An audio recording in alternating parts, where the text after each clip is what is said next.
What's up, guys? Thank you, as always, for hitting this video. 3 quick things. Number 1, if you're not already subscribed, please do us a favor and hit that subscribe button. 2, if you would like to see early ad-free releases of our episodes on Patreon, you can join Ooze Control via the link in the description below. And number 3, if you'd like to check out previous episodes of the podcast, that playlist is also listed down below. Now relax, enjoy. Welcome to the Cinema Slime Pod, the podcast where we deep dive into film, celebrate those small details, and observe how cinema seeps into our collective psyche and soul. I'm one of your hosts, Ren, and as always, I'm joined by my brother-in-law, Scott. Hey. Say hello. Or, wait. Cowabunga! Damn it, you took mine. And my brother, Harrison. Pizza-tastic. I don't know. It's pizza time. Every Pizza movie time. we cover is from a curated list and randomly picked based on our monthly theme. Right now, we're heading to 18th century Vienna, Austria with a young Amadeus Mozart. And, oh, wait, psych! We're not doing that. We're doing a 50th bonus episode. We're going to New York City. Surprise! Let's jump into Michael Pressman's 1991 banger, Teenage Mutant Ninja Turtles 2, The Secret of the Ooze. We're talking turtles, yo.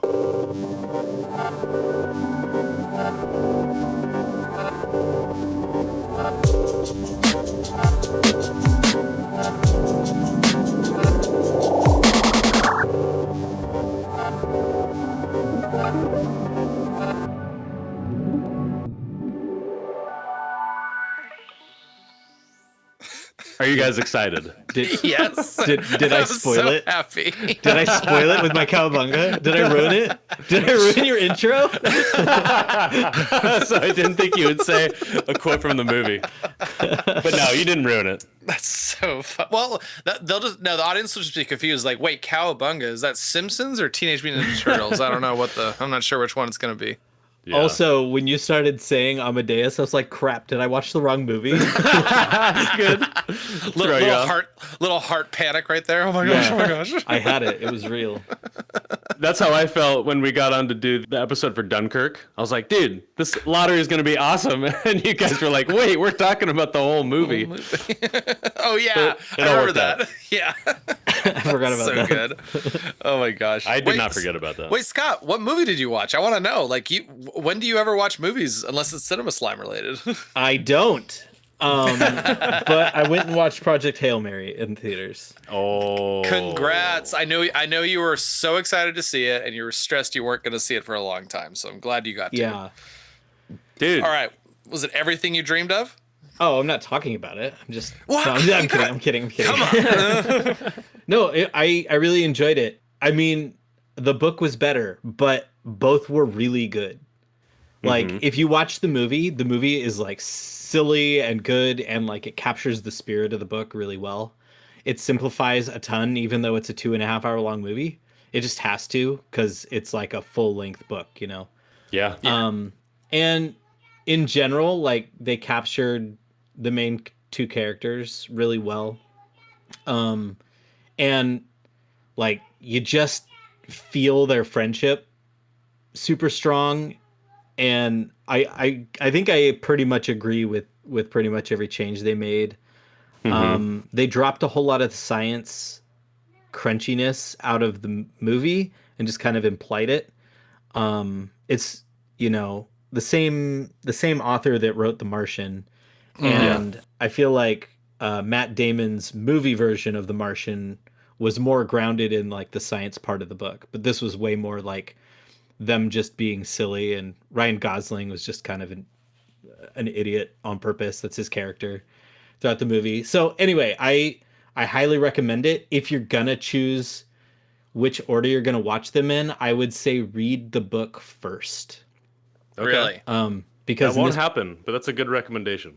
in this particular case, like, me being able to watch the simplified movie, but project all of the science and stuff like that into it, made the lighter movie have all of the depth of the book without needing to like reread the book. Interesting. Okay, so did you read The Martian and see the? I know you've seen the movie, but have you read the book? I've never read The Martian. Okay, interesting. Because you said that the movie still had like the science kind of part of the book into it. So I was wondering if you I read know it, enough like, about the book because my wife writes indie books, and so did Andy Weir until he was picked up by Ridley Scott. Oh yeah. I remember seeing The Martian, and I was not impacted at all by it. I think I'm ready for a rewatch. But you know what? When I think about like this era when The Martian came out, which was around Interstellar, both of those movies are extremely well regarded. People love them, and neither of them did it for me. So I think I was in a bad state of mind or something because I wasn't receptive. So I'm ready. I'm ready. The one thing I remember about, I think I told this story before, but the quick version of it is I just remember my father-in-law watching The Martian 3 times in one day. Yeah. Because I woke up to him watching it. I got home from work and he was still watching it. And then after I made dinner, he was still watching it. And I was like, wait, what the? And he's like, what? It's a good movie. And there's nothing else on. I remember seeing both in the theater. And I remember being really thrown off in Interstellar when Matt Damon shows up as like, in my mind, the same character as For real in The Martian. I was like, wait, what? Are these connected? I was like, so anyways. Okay, could you? Well, no. They show it at the end that he does make it back to Earth. I was gonna say, I bet you there's a way we could connect it. Wait, isn't Bryce Dallas Howard in both of those too? Maybe. Let me look this up. She is in both of them. She's in both of them because Really? Wait, no, is that Bryce Dallas Howard or is that No. actress who looks like her? No, you're thinking of the girl from Devil Wears Prada in Interstellar, Anne Hathaway. No. Oh, Jessica Chastain is in The Martian. Okay, but she's not in Interstellar. No. Okay, is that I'm Bryce saying Dallas that without Howard? looking it up. Let me look it up. Anne Hathaway. Jessica Chastain is in both. Okay, all right. So I got it. So We narrowed that down finally. Yeah. I was right with the wrong actress. Okay. I was like, where the heck is Anne Hathaway in Interstellar? And I was like, oh, duh. Yeah, she's like one of the people. She's kind of like a main character. Okay, since we're talking about Interstellar, I really dislike the walking robot in that movie. We might have talked about this, but that is like that's not cool. I will say that so I've only seen Interstellar once, and I'm down to watch it again for this show. Absolutely. But it isn't one that I'm really going to reach for to watch on my own. But that is the one thing I remember. One of the 5 things I remember from that movie was like, yeah, that robot walking was really weird. And I don't really understand why that was the choice. I'm gonna Christopher Nolan you on this. Oh, here we go. Hit us hard. There's a reason why. And wait, can I interject and guess? Sure. It's an homage to 2001. No, it's actually just because it works as a robot. Like that's a real kind of robot that can work like that. A Minecraft running robot? Yeah. Okay. Like it's kind of an all-terrain sort of robot or whatever. Okay. I will say I've watched like the first half of it with Hawkins recently because he's super into black holes and dark matter and nonsense like that. Yeah. Knowing what I'm getting myself into and having been exposed to like the science and like the theoretical science that hasn't actually been proven but is mathematically correct and stuff like that, having that as a background and then watching Interstellar actually makes Interstellar really interesting because it's a very good representation of basically theoretical physics right now. So if you're going to watch it again, I'm going to recommend that before you watch it for Cinema Slime, you like deep dive and watch like 90 Veritasium videos about black holes and stuff, and then go in and watch Interstellar, and you'll be like, oh, this is a really good movie. I'm ready for that. I wanted to get the story in before we move in. I woke up the other day to get the kids ready for school, and I walk downstairs and I'm getting my kids' clothes ready. Jamie wakes up on his own. He comes downstairs. I hand the clothes to him. And he grabs them and goes, "Hey, Dad, are these clothes for Disneyland?" And I'm like tired. And I'm like, "No, they're for school. Go get dressed." And he looks at me and he goes, "Ugh, it was a joke, Dad." And he like rolls his eyes and like walks away from me. And I'm like, and in my head, I'm like, "You never joke though." How was I supposed to know? And like the rest of the day, I'm just like, he must think I'm like the biggest loser ever. Like, That's really just funny. like, gosh, like I was working on that joke all morning and you just ruined it, Dad.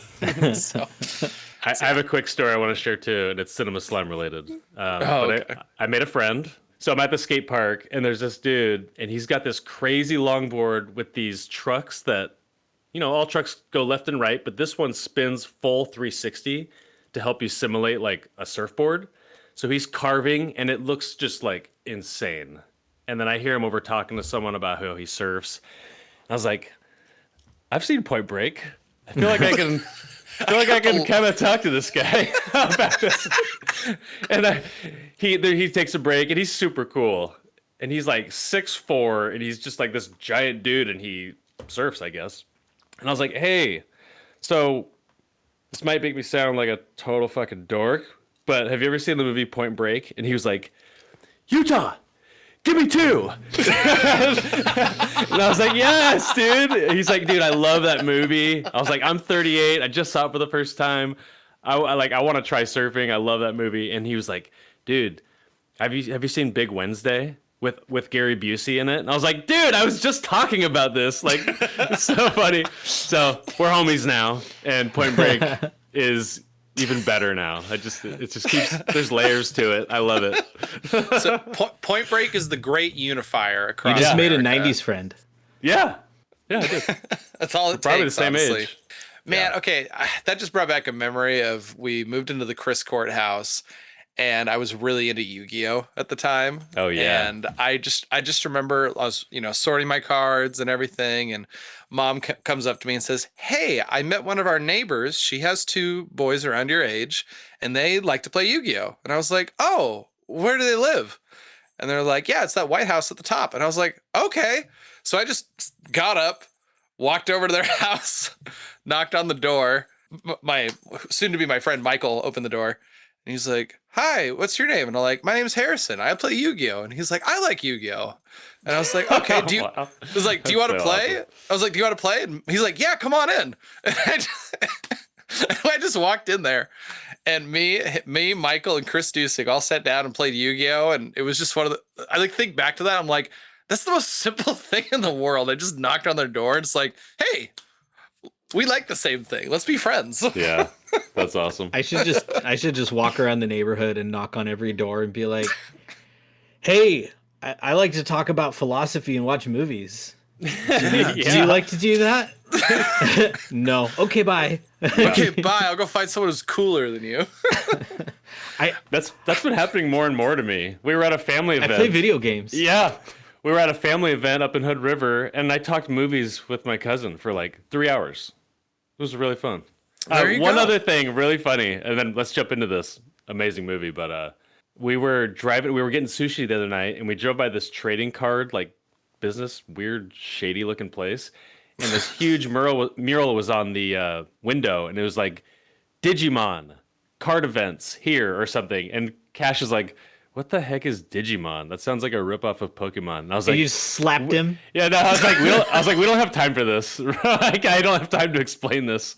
But you're right, and it was kind Also, of you're awesome wrong. in the day. Yeah, That's so awesome. You're right in what it is, but you're Yeah. wrong in the sentiment. I Right. forgot Digimon existed for about 20 years though. It's been a while. Digimon is solid. Yeah. All right, I have one last question, guys. Okay. Have you guys ever seen a turtle get down? Because I don't know if I have. Iceman. Let's go and see a turtle get down, Ren. Let's jump into this thing. All right, let's do it.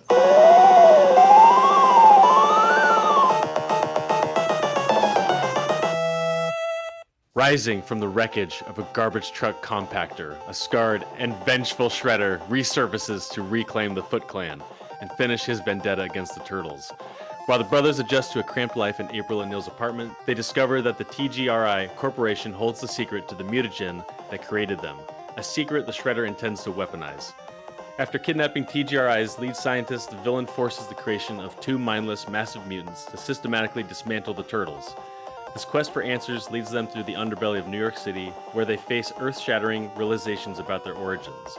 It all builds to an iconic, neon-lit finale at a waterfront club where the brothers must find an antidote, save the city, and join Vanilla Ice to defeat the Shredder once and for all.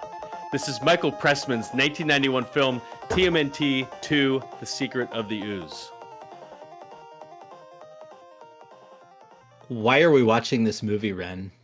What are you talking about? This is episode 50. This was our first bonus episode, and now this is bonus episode number 2. It just fell into place. It was People were perfect. clamoring, Scott. Clamoring. Well, so last year was the 35th anniversary of the 1990 film, and as I'm sure we all read in our research for number 2, this came out like 9 months later. So now it's the 35th anniversary for this one. Perfect. Are you, what? I am so shocked that this movie only came out 9 months later. Yeah. So I was watching it with my boys, and Paige comes in. She's like, "Wait, what are you watching?" I was like, "Oh, it's for Cinema Slime." She's like, "Oh, I guess the last of the '90s cool kids." And I was like, "No." She's like, "Well, why are you doing it?" And I was like, "I don't know. Ren told me to." She's probably like, that's such a Ren thing. Of course. At the same time, it's kind of like, why didn't this end up on our 90s cool kid list? Yeah. These are actually Absolutely. 90s cool kids. Dang, that's a really good point. Wow, we missed the mark big time. No. We're still in April. We didn't miss no mark. We just didn't all choose right. it for the lottery. That's what we're an it April is. O'Neil. Badoomch. Oh. That was pretty solid. That was good. That was pretty solid. So technically, this isn't any of our picks. So does anyone want to go first? Here, I'll jump in first. So, Okay. yeah, so TMNT 1 was definitely the one I watched more when I was younger, but I definitely watched this movie. I kept having like those moments of like, oh yeah, the snapping turtle and the dog like mutate and become giant. I remember this part. Mm-hmm. And for some reason, I really remember Donatello's really weird eyes in this one. I felt like, I don't know. I feel like his outfit got a downgrade and everyone else got an upgrade. But I have a lot of Donatello feelings. a lot of Donatello feelings. This is like one of those movies. I feel like I watched it once when I was a kid and it had an impression on me. So I just kind of remembered it as I was watching it. And I think I won't be Scott maybe will be against this. I don't know. We'll see. Because I think I remember you telling me this was your TMNT when you were growing up. So for me, I kind of watched it and I was like, yeah, this definitely feels like a movie that came out 9 months later and they rushed it out real fast to, get on the turtle hype, which I never thought there ever would be a turtle hype before. But, And even better, they had to get on their own hype. Yes. So yeah, overall, I watched this and I was like, that was a fun ride, but I think I'll stick with 1 and just live in that world for right now.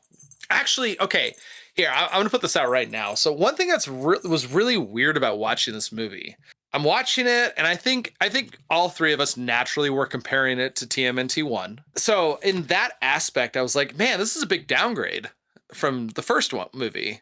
But then as I was watching it, I was like, but this almost feels more recognizable as to what TMNT is now and what it would be going forward. Because I think the cartoon was coming out at this time. Yeah. And even like the SNES games and things like that, they felt a little more, I don't know if goofy is the right word, but a little more cartoony and a little more flamboyant. I don't know if that's the right word either.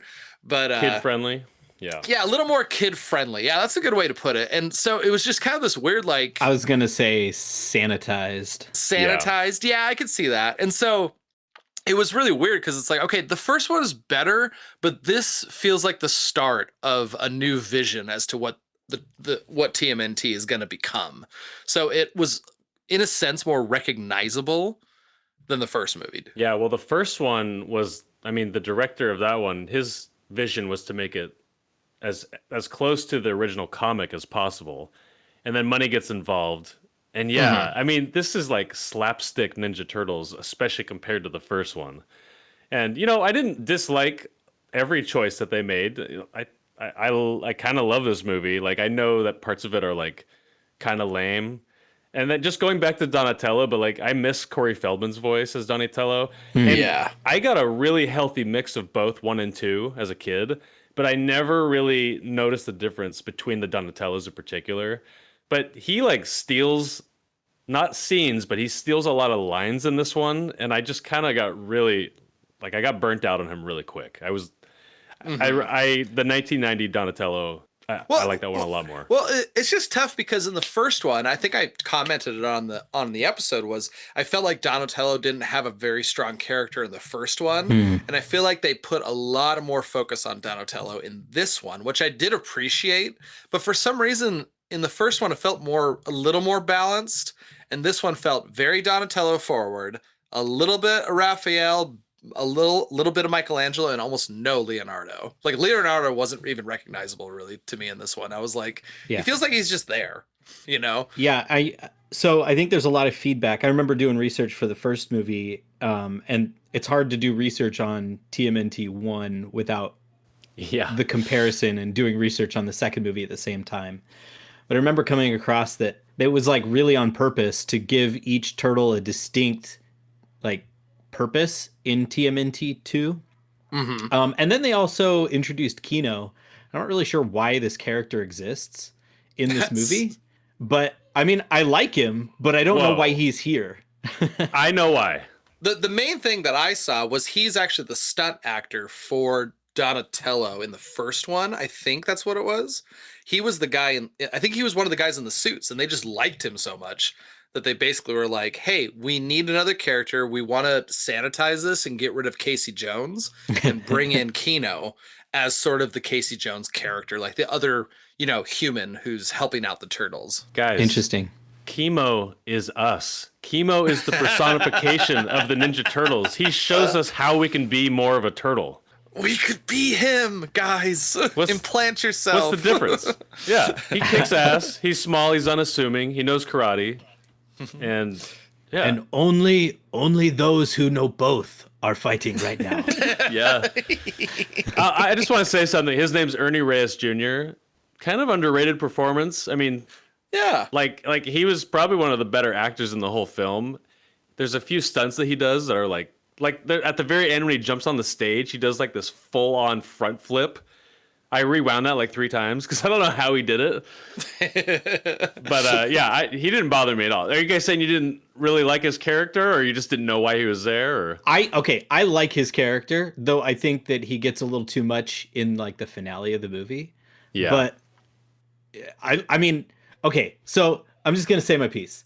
If you enjoy watching our show on Spotify or YouTube and you want to be more involved, we encourage you to please come check out our Patreon community.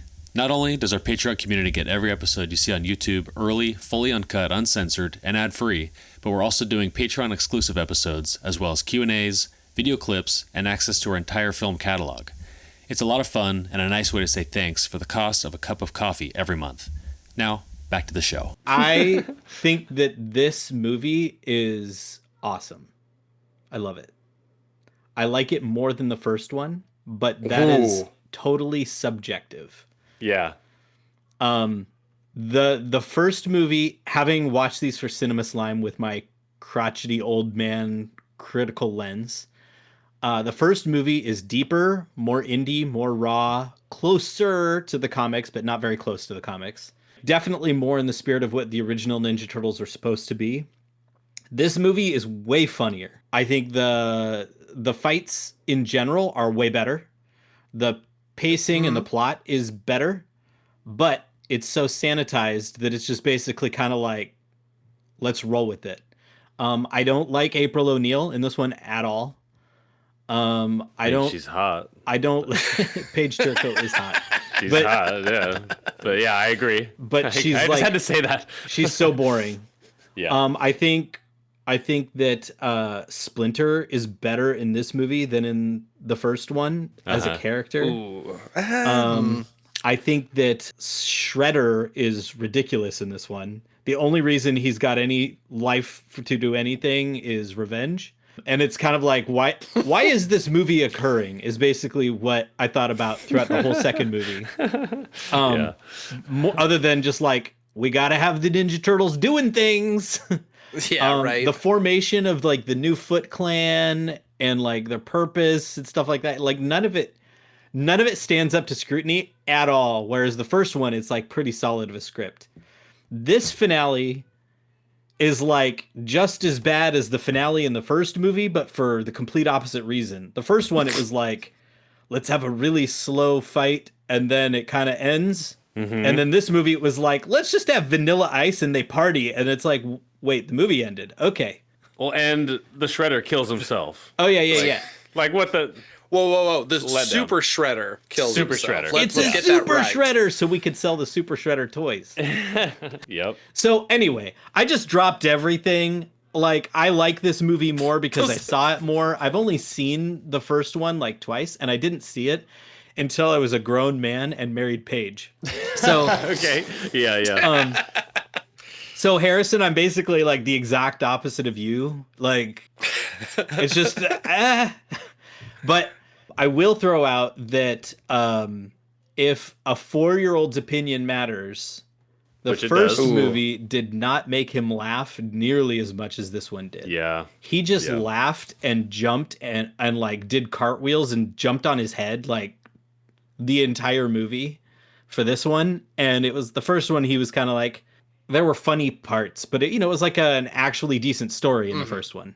Yeah, no, I think TMNT 1 is definitely more focused towards a good story in terms of like adults can watch it and love it. And the second one definitely, I will say, yeah, the second one is definitely more fun. And I think the fight scenes are a lot better. But I think there's just not a lot of character in the characters. Like, I feel like they're Except just Donatello. there. Yeah, Yep. except Donatello. I'll throw Michelangelo in there. I think he still has character. Leonardo's basically nothing, and Raphael is like, all right, still kind of rude, but other than that, Generally rude, but no depth. yeah, but not a lot of depth there. So it's like, look, it's a fun adventure, and it feels like a one-shot comic to me almost. Because lots of times, if you pick up a comic and it's like, hey, this is a one-shot, usually there's not a ton of like groundbreaking experiences that are going to change the character or things that occur in it. You don't really need to remember that they happen. It's just kind of a fun story to read, and that's kind of what this movie felt like to me. Okay. I want to bring something up because you guys have touched on a few things, but it was, I found myself having kind of a struggle because I've seen this movie. Like, there was only 2 things in this whole movie that I was like, oh yeah, I don't remember that part, but I remembered every single scene. Yeah, me too. Like, beat for beat, I've memorized it. I want to like say that I think out of all the movies we've watched so far, I've probably watched this movie the most in the past. I've probably seen this movie in the 20s. Yeah. Ooh. I wrote that down. I was like, I wonder how many times I've actually watched this because it's a lot. Yeah, it's a lot. Burned out the VHS. Okay. Staple that. We want to come back to the VHS, but I have to bring this up. Okay. Let's go deep because this part of the movie was kind of awesome. So the movie's called The Secret of the Ooze, and I've listened to a podcast, I looked online, and people kind of like pick this movie apart, and they're like, there is no secret to the ooze. Let me just tell you, the most heartfelt and sobering part of this movie is the existential crisis when Donatello finds out that the ooze is an accident. So the reality is, Professor Perry reveals that the ooze was a byproduct of a chemical spill. It was just trash. The turtles hear this, and Donatello realizes that he isn't a quote-unquote miracle, like he's a manufacturing error. The one defined by logic and engineering, and he's learning that he's the result of industrial negligence. And I was like, that's freaking amazing. Like, it becomes a story about finding meaning in the world. And that didn't even need to be in the movie, but they put that in there. And I just wanted to give it props. I thought that was really cool because it really bums him out. I think that my favorite part of this whole movie is Splinter. And in general, their interactions, like the 4 brothers' interactions, are just hilarious. It's like if you take Spider-Man and you clone him into 4 and just like have him interact with himself, you just get every single like quip and whatever and knocking on each other's heads and geez and like all the eye rolls towards each other and or like the inside jokes and stuff like that. Genuinely very funny, well puppeted, interacted script, stuff like that. But as far as the depth goes, Splinter is incredible in this movie. Also, I gotta say, Kevin Clash, hands down, Kevin Clash is such a good puppeteer. And he's got so many voices, and he can convey so much emotion. Kevin Clash is Elmo, guys. Okay. So who does he do the voice for? Splinter. That's Anyone Splinter. else? Okay. He does Toka. No, is Toka on Razor Frank Welker? It's probably Frank Welker. I want to talk about some of these like recurring guys across different movies because they're in everything that you grew up watching, but you just don't know who they are. Kevin Clash is incredible. And he's just like one of the Jim Henson puppeteers, and he's always like top tier, has amazing voices, and just conveys so much through his puppeteering. But I also love the wisdom that's written in Splinter's script because of how well he handles everything and how he never gets like lost. He just feels like beleaguered with the stress of being a parent, but he never like loses it. He's always wise about it. He's like, no, do the thing. And this is why. And it's like, you can't stop me. Like Kino at the end, you can't stop me. He's like, no, I cannot. And then Kino runs away and he's like, you know, it's just, and then Kino does his thing and basically like screws up the ending, you know, like every time Splinter says something, it's like, be quiet and listen. And like the movie tells you to do that too. It's great. It knows what it is and it knows what it isn't. In terms of like upgrades from the first one, Splinter probably got the biggest upgrade out of all of them, not just in terms of his character, but I think also just in his actual puppet. Like the way he looks, because I felt like he was a drowned rat like half the time in the first one, and this one I was like, no, he actually looks pretty solid, like healthier, just like his fur looks better, like just everything about him just looked better to me. He has some good lines. Mm-hmm. My favorite line is they're like, where's Splinter? And he goes, coming to a decision. Wasn't that? I don't know. I like the moment when he has like a little bow and arrow and he shoots them down from the net, and then there's a whole scene showing him like, all right, and then he just walks away, and you're like, what? Like he's like, all right, I did the thing I was supposed to do. I'm out. He like Kermit's out of there.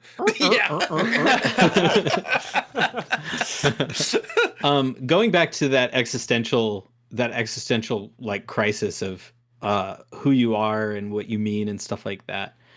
I really appreciate Splinter's line, which is why I brought all this up. I really appreciate Splinter's line there because the way he handled it was basically like, to paraphrase, it was like, Donatello, this is a question that we'll need to look further into, and there's probably more here. There also might not be, but that's a thing for another time.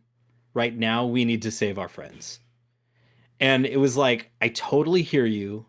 I'm totally validating that what you're hearing sucks. Also, you have a whole life to live to keep searching for this.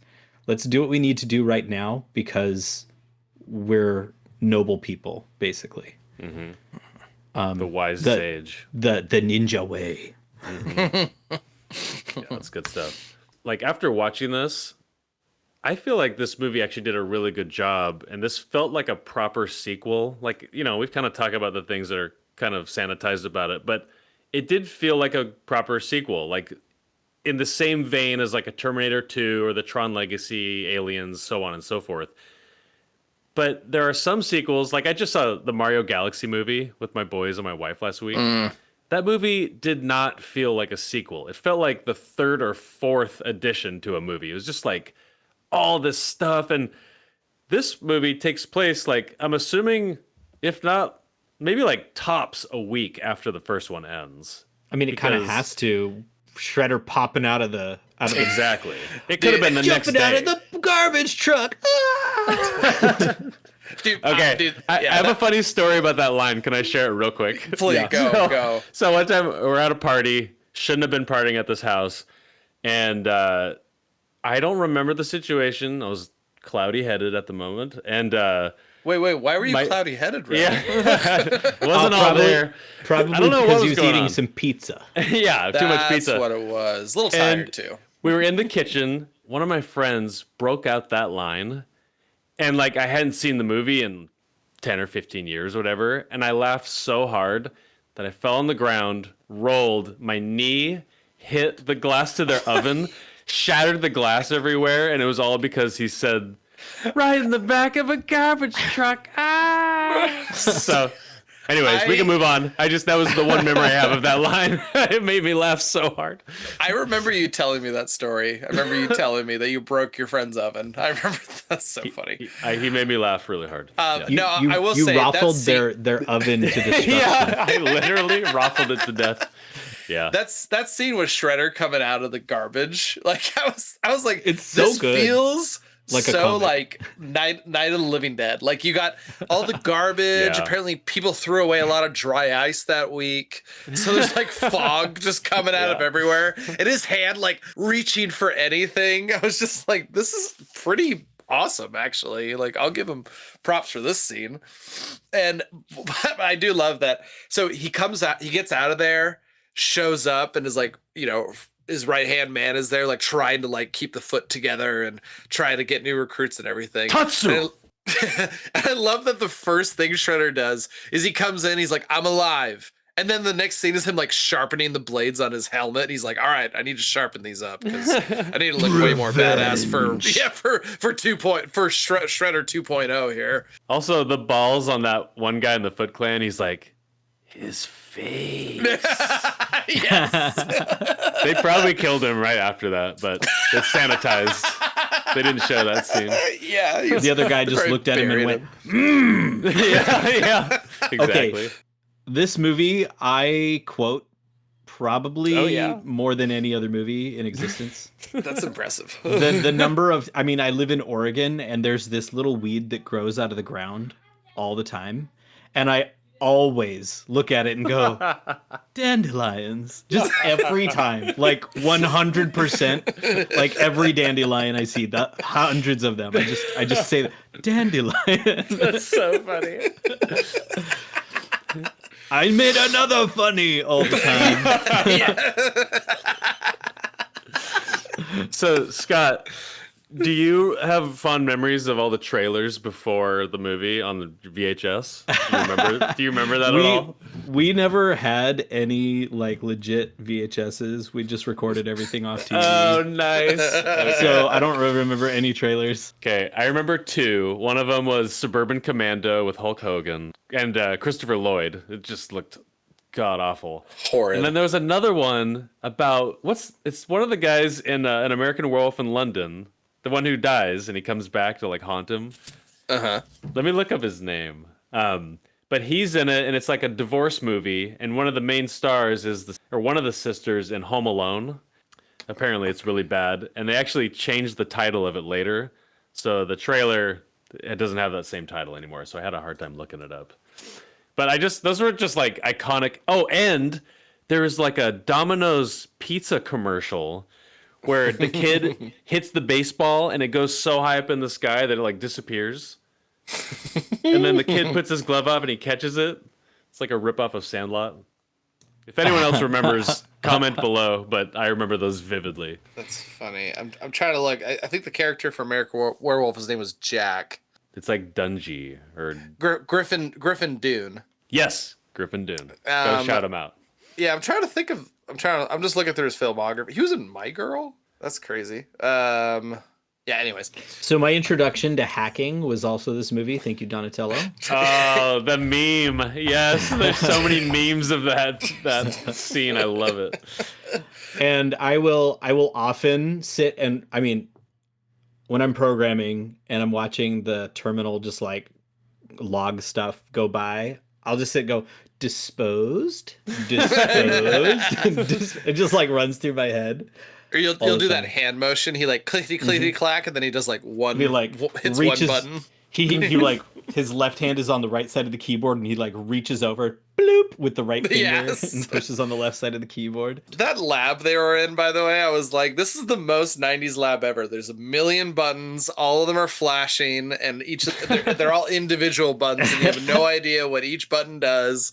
That set was pretty like I looked at that, I was like, that looks like the most homemade set I've ever seen in my life. It's definitely like Star Trek quality right there. Yep, Star Trek quality. Also for sure. loved that there was in fact a Mac sitting in the middle of it, and the main purpose for that computer existing was to be 90s. Yep. Yes. I caught that. Oh, by the way, okay, I have to talk about the amount of times that Shredder and the Foot Clan, all of them, have that ooze canister in their hand, and they talk about how important it is, and I'm gonna rule everything because of this, and then they throw something at him, and then all of a sudden the ooze canister flies towards them. It's so crazy. He like Michelangelo like throws something at Shredder. Or no, at his right hand man who has the ooze canister. It hits him, and all of a sudden the ooze canister flies back towards Michelangelo, and you're just like, what? Like, Wait, no, that's how physics works. I know because I've watched this movie before. that's what it is. Okay. I think you've got it wrong. Everything else has got it wrong. But yeah, like even at the end, like Shredder's up on. By the way, oh my gosh, I have to talk about that part. So the ending scene when the turtles are up on the stage, I was like, I wonder what this looks like from an audience perspective. And I'm like, this kind of looks like a play, honestly. Like they're up there, and then Shredder shows up with the ooze, and it's like, oh, the bad guy has shown up, and then he like takes someone hostage, and then what's the kid's name? Kino.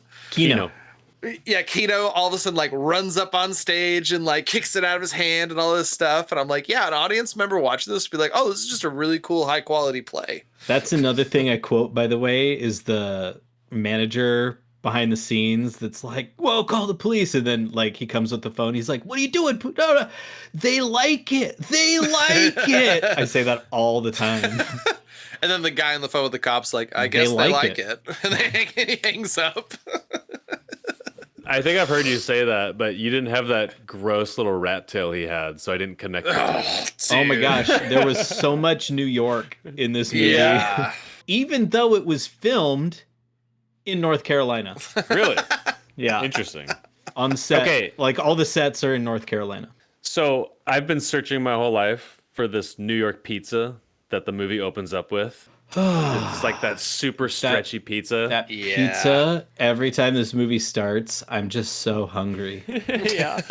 So I was thinking, like, pizza, New York pizza. Like, what is Oregon's pizza? Like, do we have anything like that? Like, what do you guys think? I don't know if we have a pizza, to be honest. Like, is it Little like Caesars?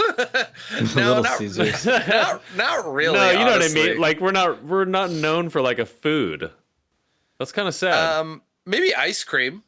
I'd say ice cream and Marionberries. Those are the two things I think of when I think of Oregon. Marionberries for sure. Though that, I don't know. That seems pretty niche. Yeah. You know, we've got good sushi because we're near, you know, like the ocean and like salmon sushi and stuff like that. So salmon sushi in particular is really good out here. So we don't have anything like New York's pizza. I mean, we've got gluten-free stuff because it's Portland. Yeah. So if you want like alternative diet to taste amazing, go downtown Portland. There you go. That's probably the honest answer. So COVID hit. We had just moved from Texas, and I had become a huge fan of Texas brisket.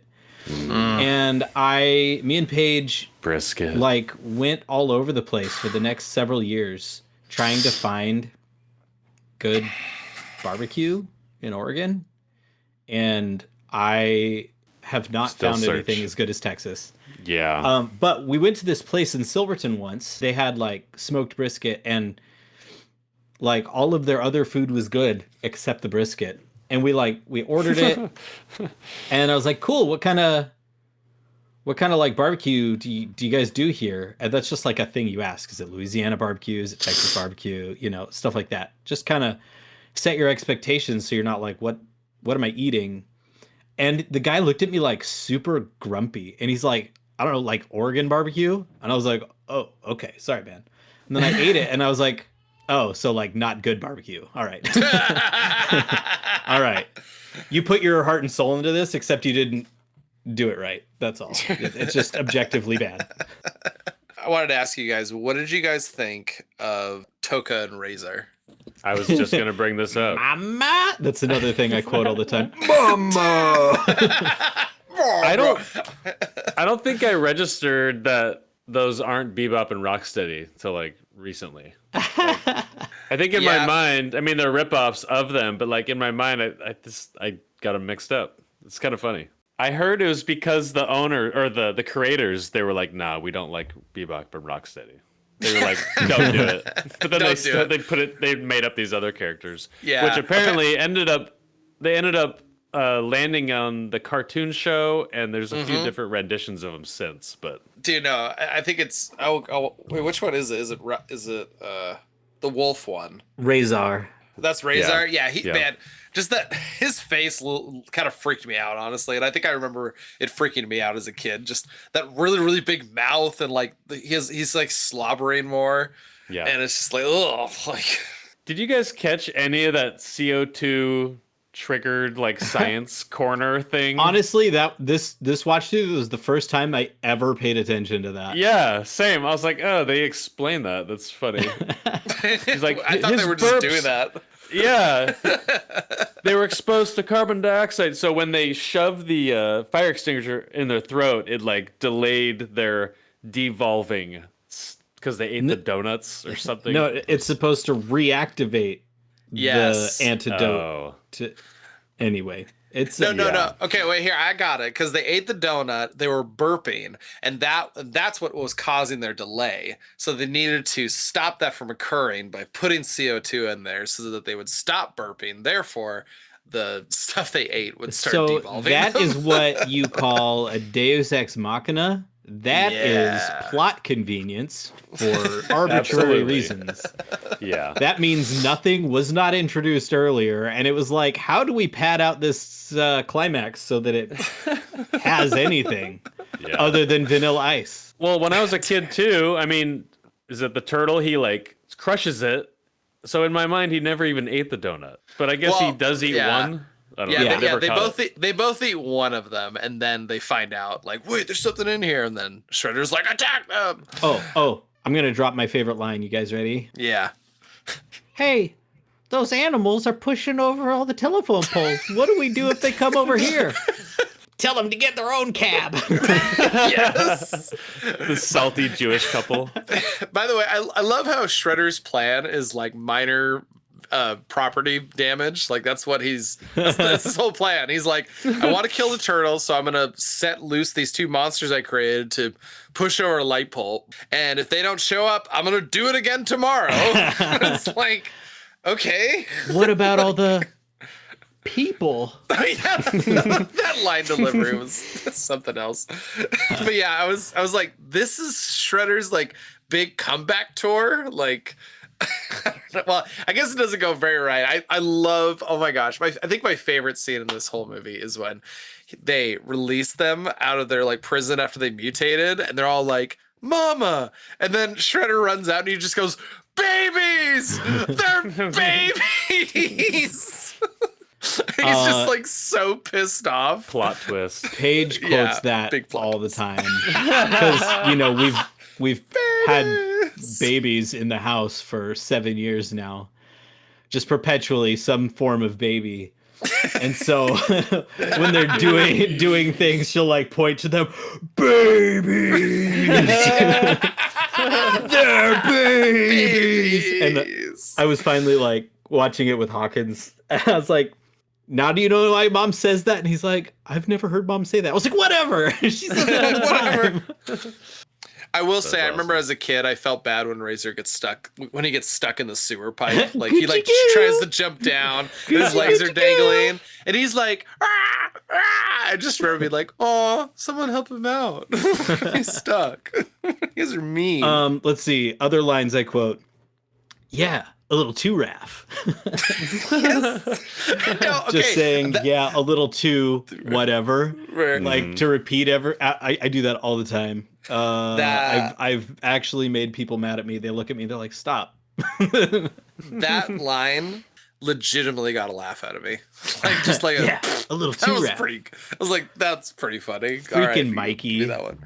Yeah, I like Mikey in this one. I think he's great. I think Mikey's always my favorite. Hey everybody, just popping in real quick. If you could hit that like and subscribe button, that would really help us out a lot. But either way, let's get back to the show. Okay, I'm going to go on a small little rant about Shredder real quick. Because I think he is just, he's so dull in this one. He's literally just like angry. I want the turtles dead. And it's just like, okay, go away. But the part that kind of blows my mind. So Shredder is kicked off of a very tall building, lands in a garbage truck, gets crushed by a garbage truck. I'll always remember Casey Jones just going, oops, and just having it crush him. Just first degree murdering that guy. Yeah. He lands at the landfill. I'm assuming he's under that garbage for, let's say a week. It's been a little while. I would say a day. Yeah. Okay. Well, let's go a day. We'll give him that. Okay. He comes up April after O'Neil a day. definitely increased her living situation very quickly. Between the two. Quickly. Yeah. So we'll say 2. So he survives all of that. And then at the very end, 2 days. 2 days. Then at the very, very end, he turns into Super Shredder, which, by the way, I'm assuming that people who knew who Super Shredder was watched this and they were so disappointed because they were like, that's all we got of Super Shredder? Come on. Then he turns into Super Shredder. Then he tears down the deck around him. And apparently he dies from that. And I'm like, well, hold on. Not only is that not as insane as getting crushed by a garbage truck, but he was supposed to be Super Shredder. He should be able to survive that. So I was just like, this doesn't match. I don't know. This just doesn't Nobody match to could me. survive that. So off what you're saying, like, it's just like it takes place right after the first one ends. There's not a single reference to Casey Jones. They just completely forget about him. That's annoying. Yeah, honestly, that's one of the bigger downgrades of this film to me, because I like Casey Jones. I really like that interaction between Raph and Casey Jones in the first movie is still like burned in my head. Did you read like one of the main reasons this got so sanitized was because like a group of moms complained. So Casey Jones' mask was too scary. All the weapons were too violent. It's just like no, it was frustrating. Compromised. Like, okay, look, it's funny to see Michelangelo grab a sausage link and use that as his nunchucks. Like, it's like, okay, that's funny. But then there's like a scene where like Leonardo he doesn't have 2 swords, he has 2 sticks instead. And you're like, okay. And then like Michelangelo's like main weapon is a yo-yo at one point. You're just like, what are we doing? Like, come on. And Raph like literally never has a weapon, if I'm remembering correctly. April O'Neil uses nunchucks more than Michelangelo in this one. That's true. She does enjoy a bit of chucking every once in a while. That's true. Oh, same scene. This brought back a memory, but I remember having a rubber snake and putting it in the fridge for my mom to open. It didn't scare her, and I remember being like so let down. like, come on. What? That didn't work. I saw it in the movie, though. Yeah, what the heck? By the way, I like how he just like walks into April O'Neil's apartment. He literally is like, yeah, hey, your neighbor ordered this pizza and he didn't answer, so I'm going to bring it here. Anyways, how's it going? And he just walks right in. And I'm just like, this is the most plot convenient thing ever, because I'm like, no, April would kick his ass. This is how New York was in the 90s. People just walking into other people's apartments. Honestly, there is some truth to that. It's just things were so different. Things were so like lax. You can do that. I swear. Just walk into someone's house and they'd be like, "Oh, come on in." Yeah, why not? Objectively, you're going on the record for that one. Maybe I was 3 when this came out, so maybe my memory's a little off. In the scene right behind you, the guy on the phone that's like, hey, April O'Neil, there's a guy on the phone for you. It says his name is Donnie. That's the guy that actually is inside the suit for Donnie. Oh, that's awesome. Yep. Yeah, no, yeah, I like that they kind of kept that from the first movie, because I know in the first movie there's cameos of all the guys who are in the suits, and I think they did the same thing in this one, if I'm remembering. In the beginning, when he's doing the nunchucks with the sausages, I noticed ham sandwiches were $2.50, and I got a little sad. Yeah. I was like, dude, I went to Arby's and they're like $9. Like, what the heck? It's pretty fun. I think that's one of my favorite things is been watching movies from the past and just noting prices of things. Talk about that same scene, by the way. So there's a couple things about that opening scene with those guys robbing all the places. Okay, these guys are robbing a deli, a toy store, and a sporting goods shop. I'm just like, that's terrible. And like, what's targeting. in the vans? Yeah, a whole bunch of JVCs, TVs, stereos. Yes, and out in the open, like very out in the open. So these guys aren't very good at it. Yeah, not even like Teenage Mutant Ninja Turtles #1 level of in the dark. Like Exactly. April O'Neil could walk back there and just be like, it's another just walking down the street. The other thing is, like, as soon as he goes down the stairs, one of the robbers, he turns, he's like, what are you doing here? And he takes off his mask, and you're like, okay, so this guy's walking around with a head sock, and the first thing he does when a stranger shows up is take it off. It's like, that's like the last thing you want to do. So that was a little confusing. I did like that whole fight scene. It kind of like, I don't know, just set that kind of goofy, like TMNT kind of vibe this whole movie's going to go for. I do remember reenacting as a kid. I remember reenacting the scene where Michelangelo's using that yo-yo and he's like distracting them with cool tricks. And then he's like, and then we're going to do around the world. And he whips the yo-yo and hits like 10 guys by spinning it around. I remember doing that as a kid. Yeah. And I thought that scene was pretty cool. Oh, yeah. Bringing me back. Okay, so talking about the sanitization of this movie a little bit more, not specifically, but in general across this movie, I am going to suggest that the lack of weapons is the #1 thing that makes this movie feel way different from the first. If you think about every single fight in this movie, it's a fun party. It's just, to make it interesting, it's filled with like brothers being brothers and like treating the bad guys as goofy, and they're using their environment to do things. It makes the fights way more engaging, but way less serious. Whereas in the first one, because they've got their weapons, you're like, ooh, that really wouldn't feel good. And you know, there's like a level of what's the word? Not dread, like a level of like permanence or something like that, or dangerousness that comes with actually using size or like legitimately using 2 katanas on another human, that makes everything they do feel more serious, despite them doing goofy things like in the first movie, you know, when they're in April O'Neil's downstairs in her dad's shop and they're using all sorts of goofy stuff to beat up the Foot Clan there. They're still using weapons and they're still like electrocuting them and stuff like that. Whereas in this one, it's like a lot of like pop, pop, pop on the head and stuff like that, and like doing flips and knocking them over like bowling pins and stuff like that. Like, this feels like a Saturday morning cartoon made into the most high quality, high budget live action version of a Saturday morning cartoon. Yeah. Whereas the first one was like borderline edgy indie movie about a comic book that they sanitized ish. Like, the first one's grungy and this one's like, Yeah, so no weapons, definitely #1. #2, big difference is that Donatello is gay. So yeah, I think it's the mix of those two is just what makes this movie feel so much different than the first one. It's funny, like I like this one. Like I have fond memories of it, but like I don't respect it like I respect the first one.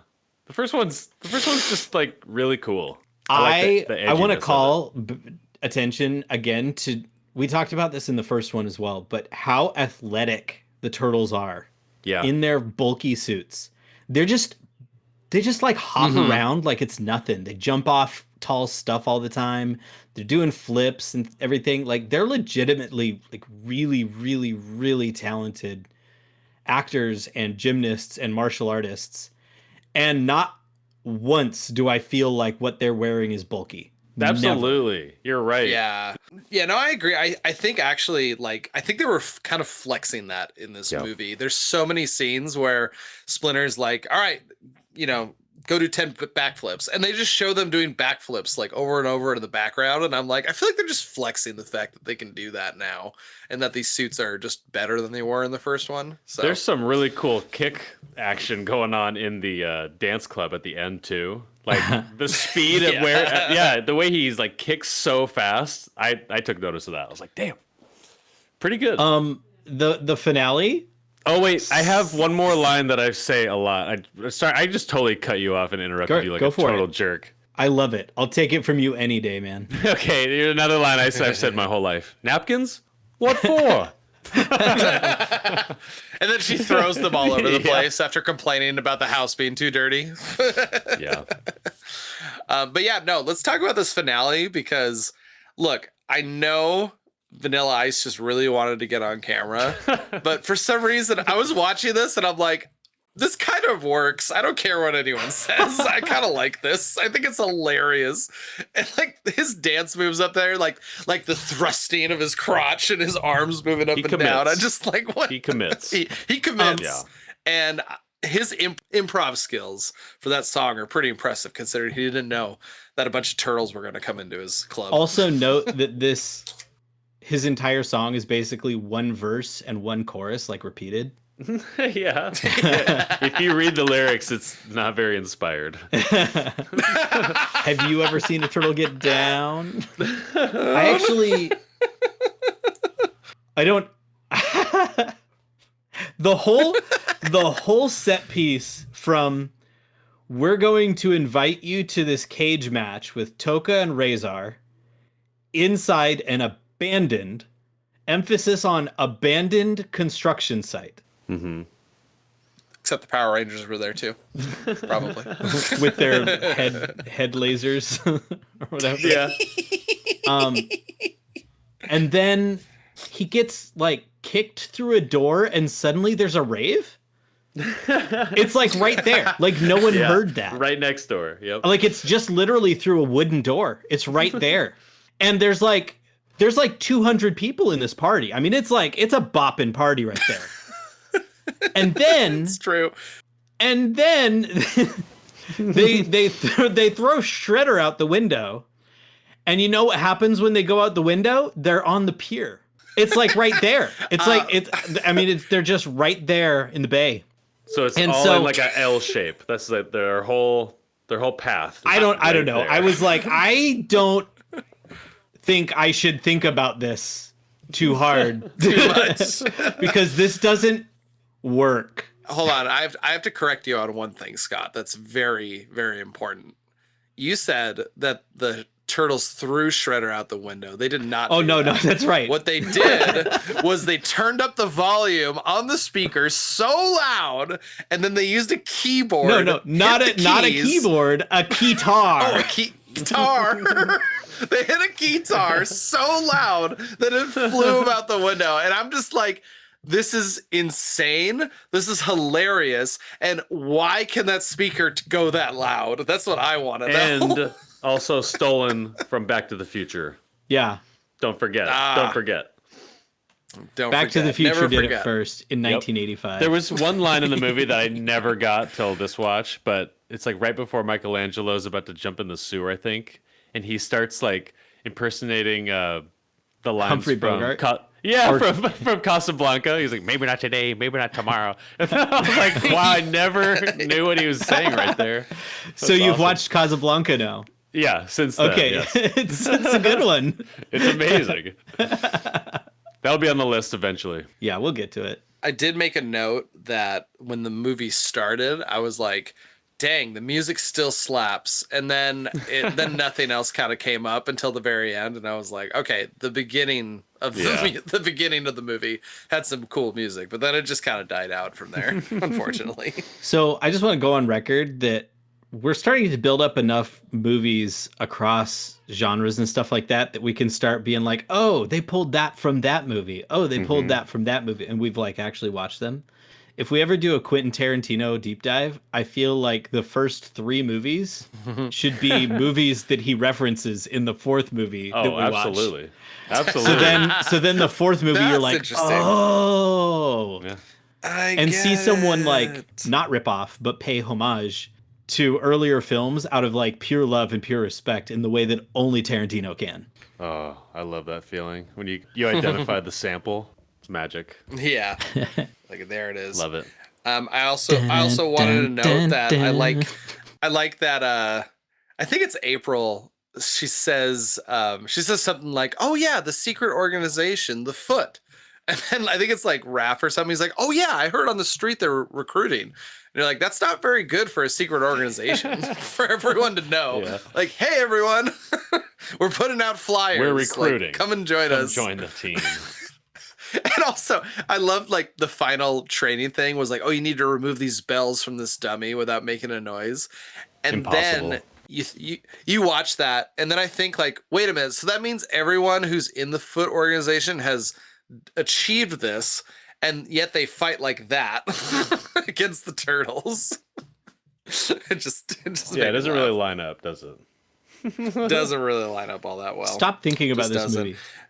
Right. I'm going to throw a shout out also to the scientist who is taken hostage by Shredder. The TGRI guy. Yeah. I think the best thing you can do for like a hostage in a movie is make them have a spine and like actually be a character rather than just like, oh, okay, whatever you want, Shredder, I'll do it. But like the whole time he's just like, this is stupid. Like, like, why do you want to do this? And like, I guess like, okay, well, do what I say. I need this equipment in order to achieve what you want. Like, come on. I don't know. I found him pretty entertaining in this one. Yeah. I always felt like I didn't understand how they could go down into that awesome like underground trolley subway and they just keep trashing on it. Like it wasn't the coolest place in the entire world. That they just stumbled upon, by the way. They didn't like know it was there. It was just like, oh, sweet. We have a place to live. I mean, now. This is do great. you remember what their little hovel was in the first movie? There was like a hole. Yeah, a hole in the sewer. Radical. Oh, and I really want to know if there's like a really big story about that Bart Simpson cup. Oh yeah, like why was that Bart Simpson cup there with So the awesome. gunk in it?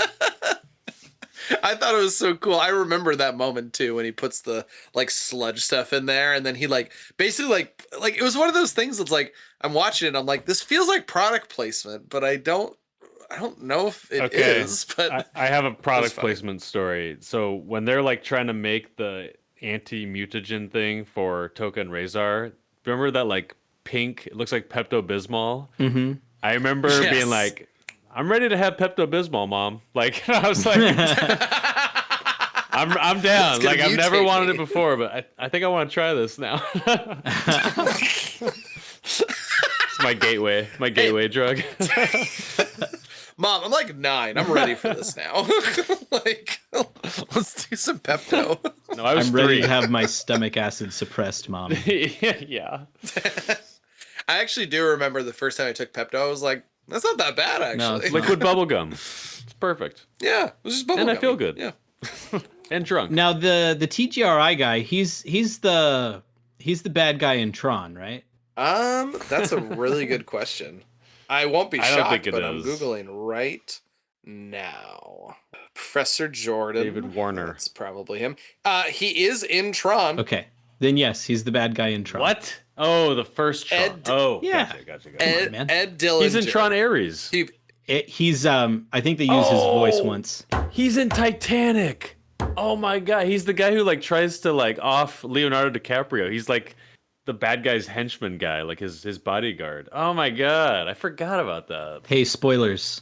The boat sinks. Yeah. Dude, don't ruin Titanic. No one's seen it. This is my last note I have. There's a scene where Splinter calls up the turtles and he's sitting there and he has like a blanket over his lap and he goes, guys, I need to show you something. And he like moves his blanket and I just remember being like, okay, it's just a broken canister. Okay. Ooh, that was Just close. showed him a shattered tube. Also, we haven't had a lot of these, but this is a freeze frame ending film. Yeah. So it might be the first one we've done. We need to rank these eventually. So I did. Well, this on the TMNT 1 has one, right? does it? Okay. We need to go back. We need to take notice every time it happens from here on out. Yeah, I agree. This one's great. I made another funny. Go ninja, go. Yeah, we were discreet. No one saw us. Try harder. Yeah, I don't like the ending, how they're like on the newspaper. There's something about that. I'm like, I don't think Kevin Laird and Eastman, Yeah. the creators, I don't think they approve that, but I don't think they'd be down with that. So I just want to say that there really aren't any other Ninja Turtle movies worth watching. I'm just gonna say that I'm right now. so glad you brought this up. Next year, we're not doing TMNT 3. Just So you Well, all first off, that movie doesn't exist. yeah, if there was one, we wouldn't do it because 2 And is then- where we stop. What, in the like mid 2000s, 2004 maybe, 2005, something like that. There was a TMNT CG movie. Yep, I saw that in the theater. The only good thing about that movie is Patrick Stewart's voice, because it's always worth listening to, and the fight between true. Leo and Raph. Everything else is actually genuinely boring. I distinctly remember after coming out of the movie theater of TMNT, the CGI one you mentioned, and we were just kind of talking about it, and I was like, that movie was a delicious turd. Like you're chewing on, and you're like, oh, and then all of a sudden you're like, ooh, a fruit It's like, snack. I don't know what I was expecting. It's delicious, but it's a turd. That's all I know.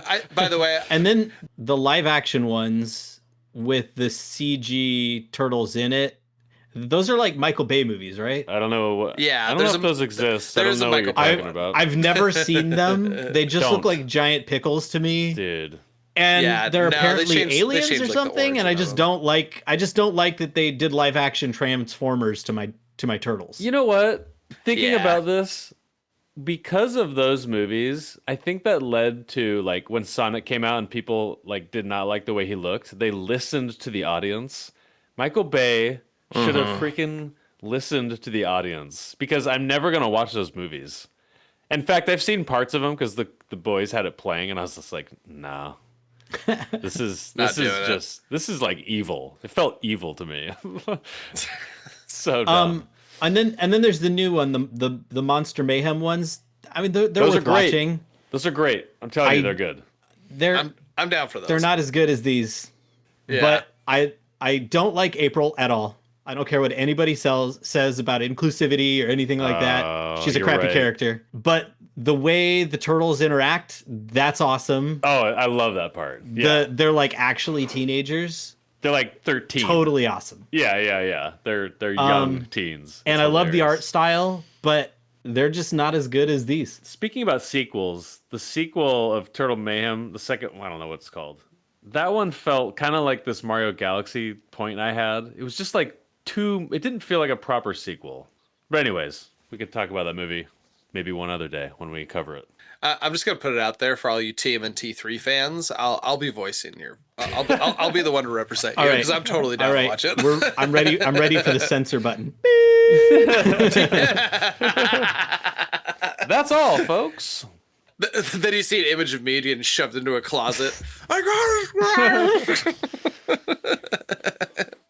Dear heavens. Let's pivot. Let's talk about the slimy scenes. No, you didn't even let Harry say what he was gonna say. That's so good. Oh, sorry. My You're bad. Good. You're good. No, you're good. You're good. You're good. Don't worry. Harrison's about like, it. It's oh, perfect. Leave it I'm be. not gonna be able to say it. Oh.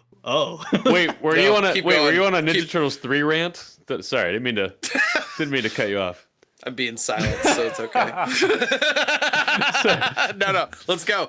Let's talk about our slimy scenes in this one because here, I'll start with this one. Okay, so slimiest scene in this movie for me is easily Shredder running out of the warehouse and just screaming, "Babies! They're babies!" Because like you were watching and you're like, this is the same Shredder from the first movie, right? like I said, I feel like from this moment forward, TMNT 2 is actually what it turns into. Because Shredder running out and screaming babies is like very cartoony and very like it would fit in the TMNT classic cartoon. And it's like, no, this is kind of what it is now. And it's like, that's just a good representation of it. In terms of my rating for this movie, okay, me personally, it's like a 2 for me. I can say like, no, it's like a 3 because kids generally have a lot more fun with this one. But for me, it's kind of like a 2. I'm not really excited to watch it again. I'll stick with my first one and really, really love it. Just the amount of non-characters in this movie really like frustrate me, especially compared to the first one where I feel like we had so much. I really like that Donatello got a push to be front and center, and I think he needed that for sure. But yeah, I'm gonna stick with my 2 rating and be happy about it. Well Sick. done. Go Scott. Slimy scene is dandelions. I want you guys to go back and rewatch this scene. And I want you to think in comparison to like Willy Wonka and like all of the fake Yeah. candy inside his chocolate factory. Everything's big. And just know that this movie, that's not a real dandelion. It's a movie prop. All right? Wait, what? Wait, what? Hold on. And then I want you to listen to that really beautiful crunchy sound effect when he like crunches it off. It's Yeah. like Yeah. dandelions. And then he's like carrying it. I'm like, that is like legitimately a real life giant dandelion. Yeah. Like, Kind of fuzzy on the bottom. it's really weird to me how good that dandelion looks. And Props sounds. to the prop. Yeah, so dandelions right there, and I genuinely do. I say it every single time I walk past a dandelion. Every year, dandelion pops up. We're going for a walk, and my kids are like, dandelions, and I'm like, dandelions. So slimy scene right there. My rating is a 4. I'm gonna go with a 4 because this movie is really fun. It's kind of like the most fun nothing burger ever. Yeah. And it's just like so good at somehow not having anything in it while still being really, really fun. I think the deepest stuff, like I said, is Splinter and the interactions between the 4 brothers. They're just so funny. And then I just try not to think about what's actually going on. And I'm sad Casey Jones isn't there, but I don't have any like strong connection to Casey Jones because I didn't even know who he was until I was like 23 years old. That's right. And Yeah. April O'Neil was my April O'Neil. And after watching the first one, she's kind of a nothing burger too. So I'm sad that the first actress didn't get invited back for all of the drama reasons. So I'm just gonna note she did actually get invited. Oh, she back. didn't want to They do just- it well, because it was too dark. That's right. Yeah, or something like that. Yeah. Yeah. Shout out Judith Hogue, Yep. Yeah. the mom in Armageddon.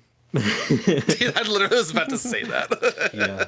Okay, so I'm curious. What did you guys rate the first one? Oh, probably a 5.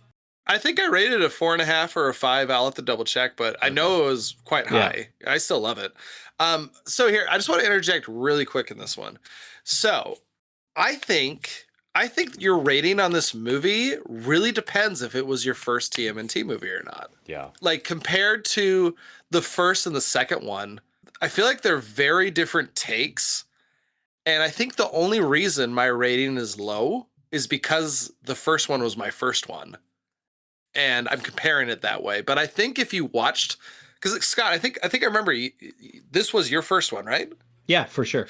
So I wonder if part of the reason is because it's like, no, like I saw this one first. So then when I watched the actual first TMNT movie, I was like, whoa, this is like way too dark and I don't like it as much. It's not the goofy fun turtles that I know. Which honestly is why Interesting. I want to see like The Last Ronin be a thing, because I kind of I want either a hard reboot to the original comics, like someone dust out the original black and white photocopied stapled together comics that were snuck into people's comic book shops and slipped into the shelves. That comic level of grunginess, I want to see that made into a movie, or I want to see The Last Ronin just so I can see what it's like to get the Ninja Turtles kind of in their original glory. I feel like it's like the opposite of what happened with Batman. Batman started out as really goofy and became more and more serious. And Turtles started out really serious and has gotten more and more goofy. Interesting. All right, Ren, slimiest scene. My slimiest scene, I mean, there are a lot. I think on this watch, it's a toss-up between the existential crisis that Donatello goes through, but I love how, I think it's like the end of Act 1, if I'm assuming, but when they're up on that roof and everything's coming together, the TGRI guy, April's in on it, he gets the TGRI canister, puts it together, and it's just like this light bulb moment, and then we're off to the races. I thought that part was really cool, and I was like, I'm excited. Like, this is fun. And then it kind of falls apart more and more and more, and definitely into the third act. But there's a lot of fun parts of this movie. My kids enjoyed it. So the first one, I gave a rating of a 4. So it's definitely not a 4. It's probably in my mind a 3, but I'm gonna give it a 3.5 because I think in hindsight I watched these so like the first one and second one back and forth so much that I don't think I really differentiated the two. And then as I got older, I realized there's a difference, and now I'm like I kind of hate Donatello in this one, just compared to the first one. But it's funny, we all kind of see that in a different way. It's interesting.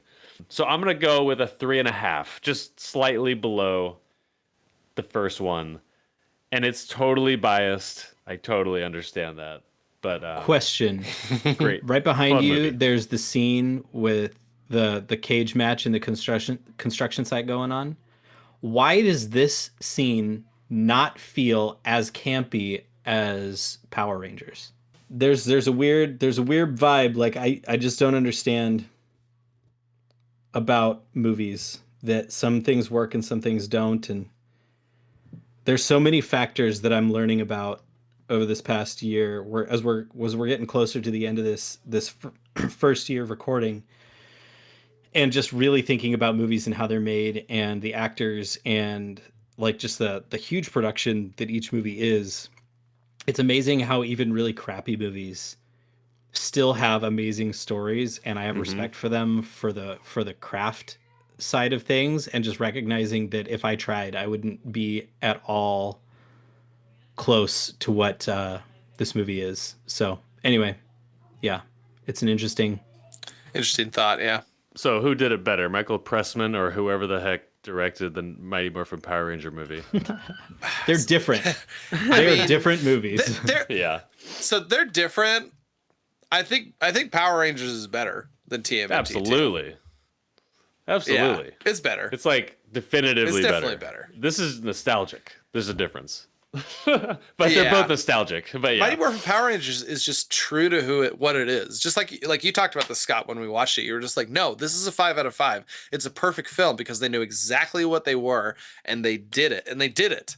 And when you watch TMNT 2, especially when you compare it to the first one, you're like, I feel like they're going through like an identity crisis right now. They don't know exactly what they are, and they're not sticking to it. They're changing all these things. They're sanitizing it, things like that. And that's kind of when, and as an audience member, lots of times you can tell when they're doing that. And I think that's what leads to things, not enjoying things as much, because it's like you're not being true to who you are in terms of the film. And there you go, Harry. There's your serious short for the bunch. There you go. Well, everyone, do your homework. Do yourself a favor and watch the 1984 film Amadeus. We're going to head into 18th century Vienna, Austria, and go into the mad mind of Amadeus Mozart. I'm really excited. Amadeus.